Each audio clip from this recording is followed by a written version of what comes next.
but he just couldn't get the full surround. The stalkers slipped right out. So unfortunately he lost that match defensively, mentally, and offensively. Yep, that's a strategy that is going to plague Dipwood for the foreseeable future.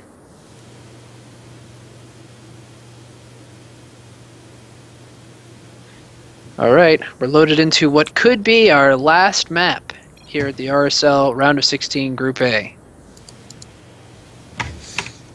Tramp, do the honors of introducing our yellow player in the top left corner in the yellow trunks. I do this only for you, Redkeekee. In the top left spot, area, sector, we see Zeez's Dipwood. And in the bottom left position, we see IDGI's HuShang. Dun dun dun dun dun dun dun dun dun. Need a little music. Kaboosh, can we talk to production? Get some. No, we don't. Get some IEM style. No, because then they get copyrighted and the VODs get muted and stuff. Okay, we need No. We need a musician to compose music for us. How about that? There's piano right next to me. Do it. Play Mary Had a Little Lamb. You got this. I don't know if the viewers are interested in that. You have to record it though, and upload it. It'll be the official theme song of the RSL. Official theme song. But then I'll copyright it and it'll get muted for VODs, as basically said, so we're going in circles here. No, isn't Mary Had a Little Lamb like common? Yeah, RSL.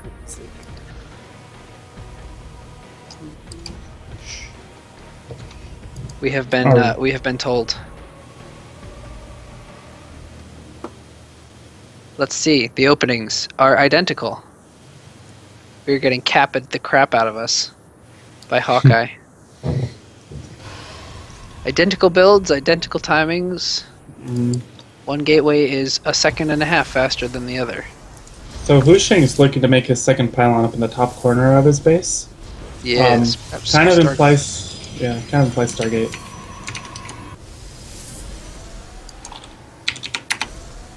That could be interesting. Hopefully it will not play out for Dipwood in the same way that it did last time. Yeah, HuShang getting the full scout off on Dipwood, as Dipwood gets the full scout off on HuShang. Yep, he sees the placement of that pylon, so he should have some idea of what's going on. Nothing really. Yeah. Dipwood's Cybercore is again like 12 seconds later than HuShang's. I don't know if this is part of Dipwood's build to delay his Cybercore in this fashion, or if it's just a mistake out of him. I think at this point we have to assume it's his build, because I mean a Masters player probably wouldn't make that mistake like 3 times in a row. It just seems a bit. He also is. He was ahead by 1 probe for a second there. I'm not sure. It's just the way the chrono works out. People chrono later. It's ultimately evens out. Yeah, that is a good question. Like, what advantage is he gaining if he is delaying his cyber? Like, what is it giving him? I would imagine an additional probe, yes? No? Maybe I'm wrong. The same build, both going Twilight. Interesting. Well, we just have to see if they both throw down another 2 gates and it's 3-gate Twilight versus 3-gate Twilight, or if we're going to see some expansions coming down. I imagine we'll probably see some more gateways, right? It depends on... Yeah, ultimately, at least 2 more gates.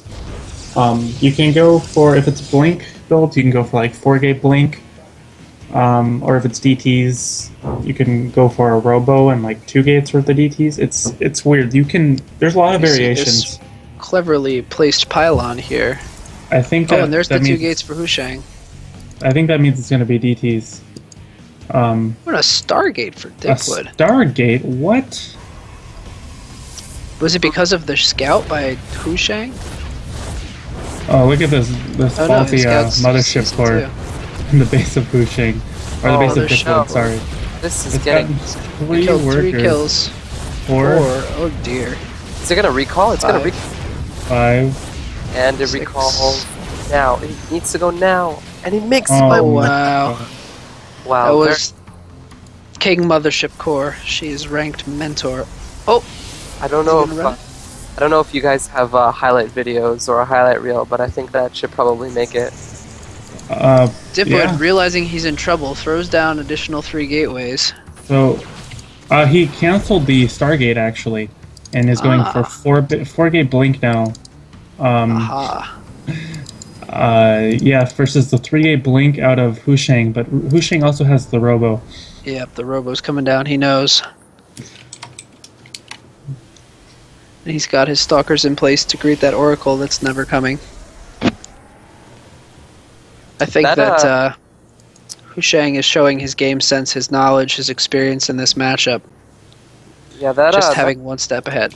That mothership harass was very unfortunate because I think you were right, Redkeekee. What he sacrificed that tech timing for was really those extra probes, and that's been completely nullified just by that one rogue mothership core. Oh, and the blink finishing first means he's going to lose all these stalkers. Oh wow, that is a nightmare. This is couldn't be worse for Dipwood. Yeah, he's almost doubled in supply. This is rough. Yeah, it's looking like it's soon to be lights out. A 5th gateway off one base here for Dipwood. He is going as all in as you could possibly go. Do you even have enough income to support that off one base? If you cut... Oh, and he cancels the gateway and goes for a Robo. I mean, we were about to find out, but evidently we won't. I wonder if perhaps it was a mistake. I don't know, maybe it might just be that Dipwood's panicking. It might be that this is his tournament life on the line and he just was thinking, oh, make all the gates. So this really nice map coverage here from HuShang, finding all of the proxies. He cornered that probe. He is a little bit out of position though for these stalkers, and yeah, I don't think it matters. Stalker force gets caught out, but no, he's still got more than the half. Yeah, just to note, like, yeah, this half stalker force is enough to push back HuShang's entire army for the moment, and yeah, this stalker count is overwhelming. HuShang's basically doing the same thing as his opponent, but better. And we see this is gonna hurt.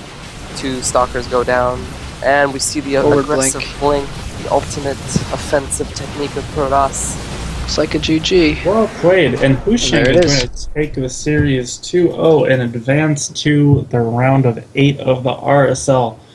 Let's see if he would like to... He leaves the party, but let's see.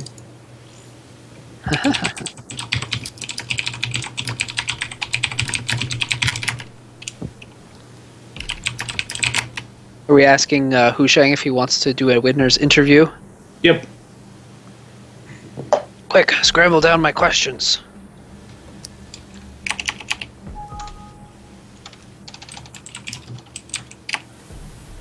Alright, he said yes, so we are going to get him in the Skype call. Okay. To,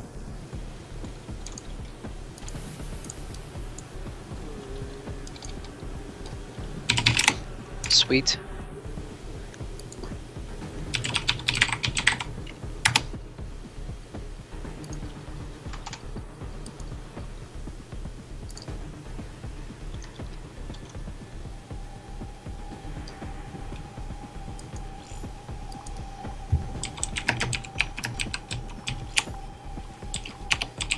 It'd be funny if we just ask him questions about Semper, so it becomes a loser's interview.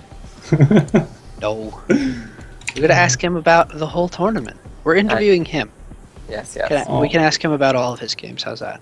Okay. Do we know all his games? Well, all the games from today. Okay. I didn't see all the other ones. Alright. As soon as he answers, we will get going. HuShang.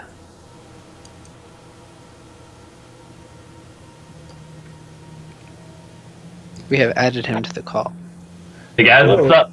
Hey, HuShang. Hey, HuShang, the victor. Congrats on your win, my friend. Yeah, thanks. It's kind of tight there. Yeah. Well, you made it look easy in that last match. How are you feeling coming out of this and going into the round of 8 with such a group of stacked players? Well, I think Semper is probably the strongest player. and PvT is my worst matchup. So going into this group, I wasn't sure if I was gonna do good or not because I beat Elhaim like a week ago, so it felt kind of solid. But Semper is like top 50 Euro, I think. So Yeah, I wasn't sure if I could beat him. You went for a Nexus first in the second game, which seemed very courageous. Yeah, it's pretty standard to go Mind Drop or 15cc, but I guess Semper is not along with that. Yeah, he favored more of the Reaper expand. Yeah, and his mic was pretty good, so. Yeah, that was. We were commenting during the game. I thought the placement of your Cybercore and Gateway with the pylons, making it so that the Reaper couldn't poke in and do anything other than just pick away the probes on gas was really clever. I had not seen that before in my own play, so kudos on that. But talking about the first series that you played today, how are you feeling after all those proxy gates, man? It was like it was cheese heaven tonight.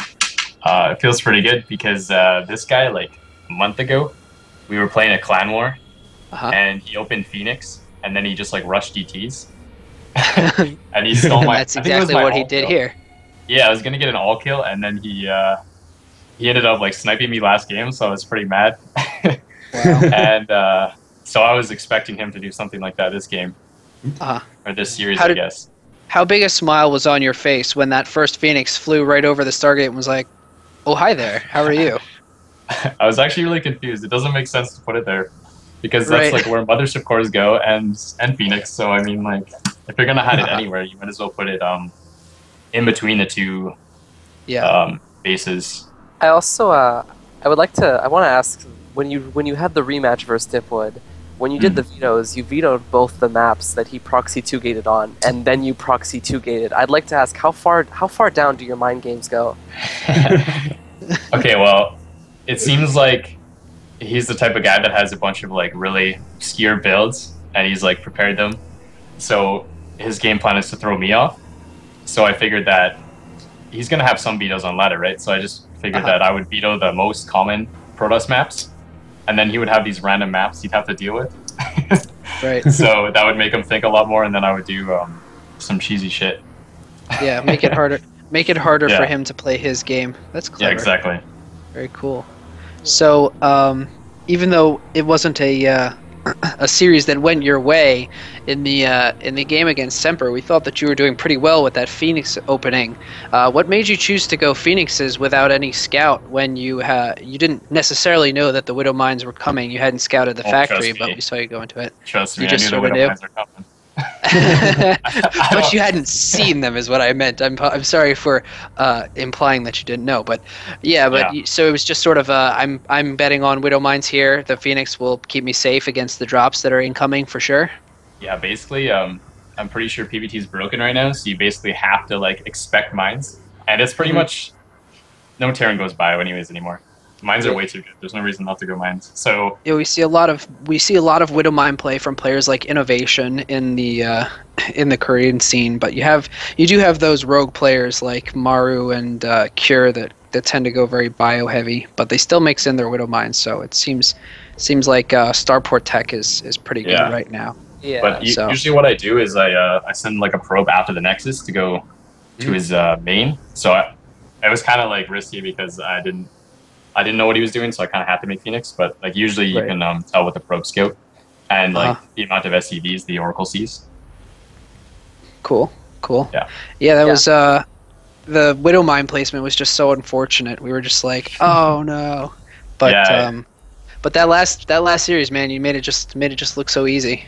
One more question. I hate to ask you more about the Semper matchup because obviously this is a winner's interview, but no, it's fine, man. In like when he came with the double prong, like how would you have ideally dealt with that? Because you were actually doing like fairly well up until that point. You'd kind of deflected his harassment. He really wasn't getting a foot in the door, and then he kind of just split you apart. If you played him again next time, you wound up in a similar situation. Not to take away your strategy or anything, but how would you want to, in a general way, react to that? I think the biggest problem that game was he sniped my first observer that went across the map, so I didn't have a second observer in front of my main. And normally when you have the second observer, you get more notice. Right. So that was a big Right, problem. yeah, that I was talking a little bit in the cast with these guys about how it seems like there's more airspace, less so than like things like Catalina, but the whole, you have like a 180 degree of your circle open. You have to keep for these 3 bases that are stretched in a perfect line, versus Deadwing where they're sort of more tucked away. But yeah, we didn't notice the when we were watching the observer, or at least I didn't notice the observer get sniped, but that would certainly impact your vision pretty heavily. So, Kaboosh, ask him a question. I don't really have a question for you. I just want to applaud your micro with the probes on that game on Overgrowth. Yeah. With that was so good. The unscouted proxy, you only lost a single probe to the 2 zealots. I was shocked. That was amazing. Yeah, the mineral walking surrounds. The second series? Wait, the first series against Dipwood. The first series against Dipwood. The second proxy. Because you won the first one, right? Yeah, the second proxy. Okay. It's easy to mix them all up. There's so many. So many proxies. Yeah, it's just like when I scouted his base, he only had a cyber core, so I knew he was proxying me. Yeah. And then it's not too hard to hold the proxies. Like mineral walking, it looks really cool, but it's actually not that bad. It's just like kiting. Yeah, it was just we found it particularly impressive that the surrounds, like anybody can, mineral clock and then all the probes line up and then just like, all right, and now attack. But it was the ease, the speed at which it was like, okay, they're mineral walking, now they're attacking, and like exactly how the probes are gonna fan out. It seemed to me like you knew exactly how the probes were gonna fan out as soon as sometimes you're like, oh, all my SCVs are walking over stalkers. Now I'm just gonna hit attack and the stalkers are like all on one side. It was just well executed. And we also saw Dipwood like try the same thing sort of, but it was always a little bit off. He never could quite he catch the missed the surround on your stalkers. Did he underpull probes, in your opinion, when you came in with your stalkers? We were trying to analyze why he lost that so badly after scouting it so early. His cyber core was really late for some reason. Mm-hmm. Yeah. I go to the game, but like you're supposed to like have one zealot out, and then you pull around 4 to 5 probes. And then with that, you can hold off the first zealot, hopefully kill it, and then also like the next couple stalkers, you just use the probes to delay them. And then eventually you're gonna have the stalker lead. Right. And like you also have the high ground too, and all that stuff, and photon overcharge. Right. So you just use a couple probes to buy time. But he did pull like way too many probes at the end. But it's not like he really had any choice because his cyber was by late. the very end it was GG. But in the initial couple times that he went for the surround with like 4 or 5 probes, he had the stalkers surrounded like 3/4 on them, but they like all came off to the left, and then the stalkers sort of like slipped around into the main base and kited and killed a bunch more. And by the time you finally did start losing some stalkers, he had lost so much. And the mothership core dying was sort of the nail in the coffin, in my opinion. His cyber being late was generally a thing in all those games. Probably just delayed it for an extra probe advantage. But you actually abused that at one point when you sent the mothership core directly into his main, and there was really nothing to stop it. Yeah, I wonder if he thought I was 2-gate zealot proxying, because I think he made the zealot before the cyber core. I think. Is that what happened? Maybe that's what it was. He did only see 2 gates. He didn't see my cyber core, I don't think. So that might have been it. So he got a lot of kills to that mothership core, and it just kind of snowballed from there, because he'd actually delayed tech to get a higher probe count out, and you sort of nullified that. Yeah. Well, either way, it was well played. Hawkeye, you're lurking. Do you want to ask HuShang any questions? All right. I'll come out of the shadows. I'll come out of the shadows. Wow. So, hi, HuShang. Nice to meet you. I'm the one organizing the tournament and doing kind of the production and everything and such. So, again, GG's with the games. Excuse me, with the games tonight. I guess. Did you have? I'm actually going to comment on something, or rather, ask about something that never happened tonight. With you were expecting a Zerg to come into this matchup for this group stages tonight. Is there anything specific that you're planning on in the PvZ matchup? I know obviously you had your PvT and your PvP in for the night, but could you comment on your PvZ by chance? Yeah, my PvZ is my best matchup, so I was kind of hoping I would get a group with more Zergs. But like this guy was Diamond, I think. Yes, he was. Colt's a Diamond player. So no offense to him or whatever, but like I didn't prepare for him at all because I knew I could just play standard. Certainly. Yeah. Well, I prepared a lot good. for him. The odds are good that you'll hit a Zerg in the round of 8 with how stacked this this tournament is. Should be Yeah. good. Hopefully one of them knocks out Semper. Well, you won't have to face him again until. How does it work out? At least the finals, if Yeah, I don't know how they're they seeded. they're on opposite They have to sides be of the seated on bracket now. opposite ends, right? So yeah, Well. they could hit each other in the finals. Perfect. Super. Well, I we're don't think looking I'll forward lose to the anyone finals. PvZ. All right, Super. so if anyone have any more questions, otherwise probably shouldn't waste any more of the GM's time. He's a busy man. Do you have a stream or a Twitter or something you wanna Any plug? shout-outs? Yeah, my stream is HuShang1. And you guys can follow me on Twitter at HuShangST2 I don't know, how often Sweet. do you get proxy-gated on it? on my stream. Yes. I actually don't proxy-gate at all, but and I'm past the MMR mark where you hit Yoshi, so I don't get proxy-gated that often unless it's, Is it's Yoshi and Desro. Is that a shout-out to Yoshi? Oh no, man. Dude, that guy proxy-gates every game. Like, that's not even an exaggeration. That's all he does. Yep. Sweet. Well, thanks for interviewing with us, HuShang. Good luck in the round of 8. Thanks. And we'll be looking forward to seeing you again. Well played, and have a good night. Yeah, you too. So do we hand it back to Hawkeye now? Is that the routine here? If Hawkeye has any shout-outs to make, he can make them, but I think we are done, so I would like to thank you all for casting with me. No sweat. It was a very fun experience. Thank you guys thank you, Redkeekee, for stepping in at the last minute. But No problem. yeah, and thanks Hawkeye for running the tournament. And just a reminder, we have 2 groups tomorrow.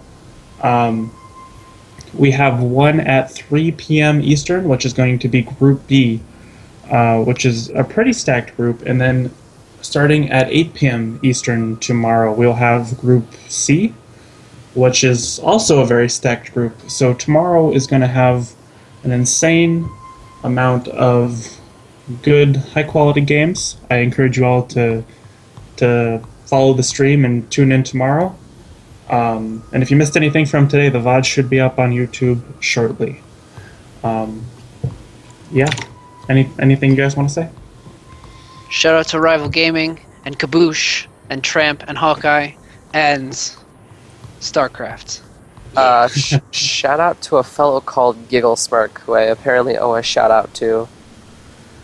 Okay. That's about it. Noted. Noted. Giggle Smurf has been shouted out. Alright. I'll see you guys later. Have a good night. Hawkeye, do you have anything to add? Yeah, I actually have an additional shout out. So as you can see, these graphics, these overlays, kind of the theme that we have set up for the Rival StarCraft 2 League. It's a really cool design, and I want to give a shout out to our graphic designer. He definitely went above and beyond with these designs, and working with him for the past 2 months actually to kind of solidify this design that we went down together, and continuing to give updated graphics and increasing the production value. So that's the only specific shout out I have. So I would also like to thank all you guys for watching and casting these games as well.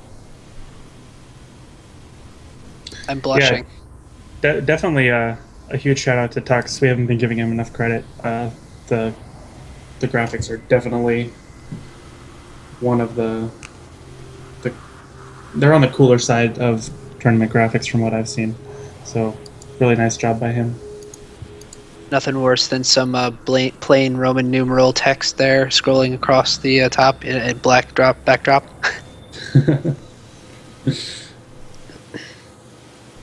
Alright, and I think that wraps everything up, so unless you guys have anything more to add to that, I'm just gonna go to the outro music, all that other fun stuff to end the stream.